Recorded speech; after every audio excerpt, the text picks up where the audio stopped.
Evening all. I thought I'd just do a quick comparison of some of the mines up in Weardale compared to the Greenlaws material that we've been pulling out. So just to kick off with, this piece is a Rotherhope Fell specimen. As you can see, I'll put my fingers in there for scale. He's about 3 or 4 inches across. Very nice piece, very old, obviously, Rotherhope Fell, with the classic sort of calcite and siderite association. Another piece here, Blackdene, big cubey bit, you can see moving around, great big individual crystal sitting on top of a, if you like, a stalactite.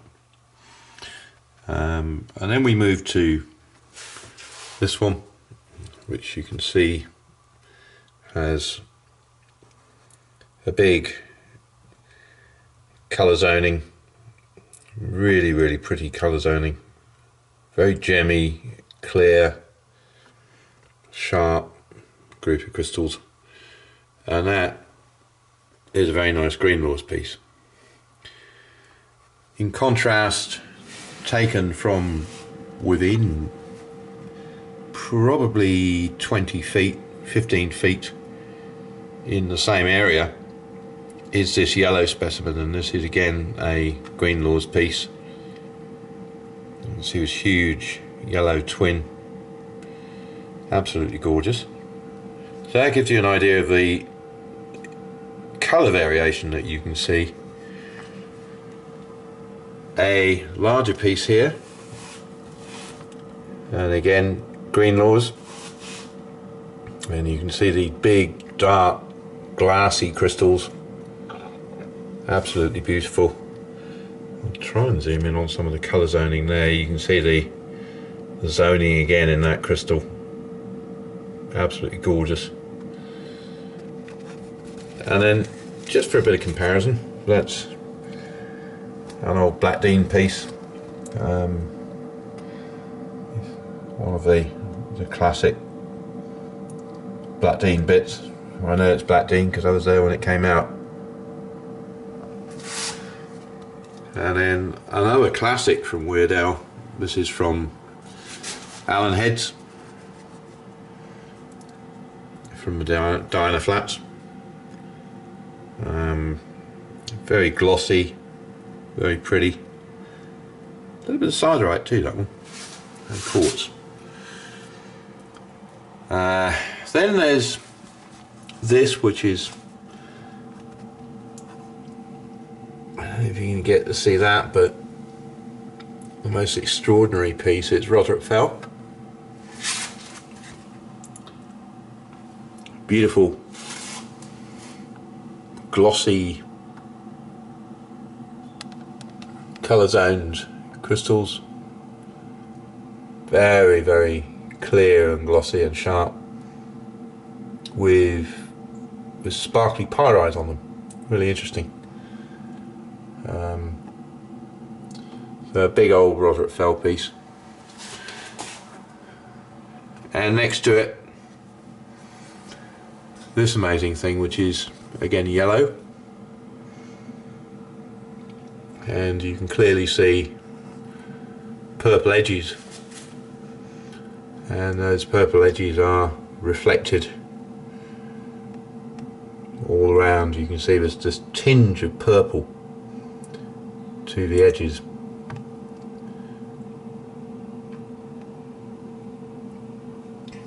Very deep yellow with what we think might be chalcopyrite inclusions in the middle of it. So there you go, another Greenlaws piece. This one, in total contrast, could be passed off as a Boltsburn, but it's not, and you can see this incredibly deep gemmy purple, dark Boltsburn purple there. Classic. Slightly white centres, but beautiful, beautiful clear dark crystals. So that's another piece. Again, so many different things from Greenlaws. That's from a separate part of the flats, and gives you an idea of just how similar the Greenlaws flats are to Boltsburn. And it gives you a bit of an idea. These things are very similar mineralogically. That one at the back there is a Rotherhope fell, and you can see this very classic, again the sort of white centres that you saw in the last piece, almost exactly the same sort of thing. White centres, glassy corners to the cubes.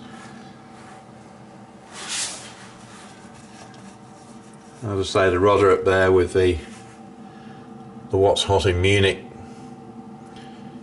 video is featured quite strongly, and now actually this was bought at Munich at the show.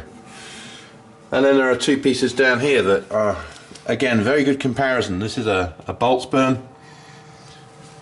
This is actually the only Boltsburn piece you'll see in this collection here. Very big old Boltsburn, siderite. Big, partly gemmy crystals. It's a huge specimen. The individual crystal edges are probably 4 inches across. Very little damage. This is an old Philadelphia piece. Came back from the Philadelphia Academy collection. That's a big piece, and right next to it another piece with much more raspberry colouring to the crystals, and again those slightly white centres and gemmy corners. You can see the corners there are colour zoned and gemmy. Huge crystals, those crystals being nearly 4 inches on edge. Again, there you go, you can see it's glassy clear and colour zoned. So it gives you an idea of the difference in large pieces. I mean, that's a big Greenlaws specimen contrasted with a Boltsburn piece. Now, as I say, a dark Boltsburn style, but it's Greenlaws. Yellow Greenlaws. Rotherhope fell. Allenheads. That's an old Barstow specimen. Again, Greenlaws. Greenlaws. Blackdene, and Rotherhope. So there you go. That's a comparison of quite a few pieces, just to show you how well Greenlaws ranks in terms of the quality of these pieces. So I hope you've enjoyed a bit of a ramble through some specimens there.